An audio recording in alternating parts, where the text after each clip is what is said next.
Et on va reparler de ces mouvements, des manifestations pour soutenir les forces armées de la République démocratique du Congo et dire non à l'agression des M23 dans la partie est de la RDC. Une catégorie des journalistes, sur l'initiative du coordonnateur de la cellule de communication de l'Assemblée nationale, était sur les artères de la capitale pour dénoncer, à travers une marche pacifique, l'occupation illégale d'une partie de la RDC par le Rwanda sous le label du groupe terroriste M23. Ces professionnels des médias invitent le gouvernement congolais à mettre à la disposition des FARDC des moyens conséquents pour mettre définitivement fin à cette aventure guerrière qui sévit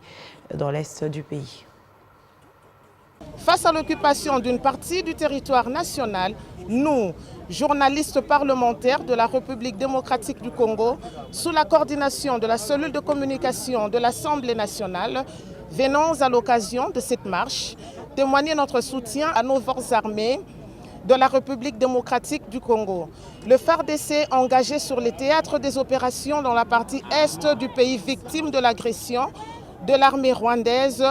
par le biais du mouvement terroriste du M23. Notre soutien, nous le témoignons également au chef de l'État, Félix-Antoine Tshisekedi Tshilombo, commandant suprême des forces armées de la République démocratique du Congo, de la police nationale congolaise et de forces de la sécurité.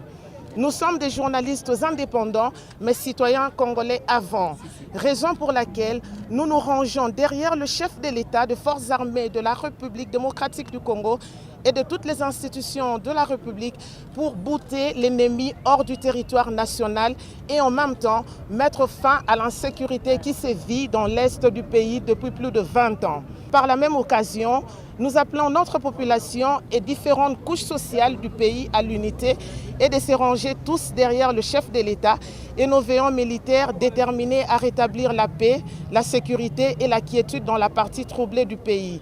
Nous félicitons le président de la République, Félix-Antoine Tshisekedi Tshilombo, qui n'a hésité, en digne fils du pays, de pointer du doigt le Rwanda comme pays agresseur dans l'insécurité du territoire de Rutshuru, au nord Kivu et l'occupation de Bunagana. Nous rendons également hommage au Parlement congolais à travers la Chambre basse via son président, Christophe Mbosso Kodia Mpouanga, qui a toujours demandé aux Congolais et Congolaises de quitter le groupe armé.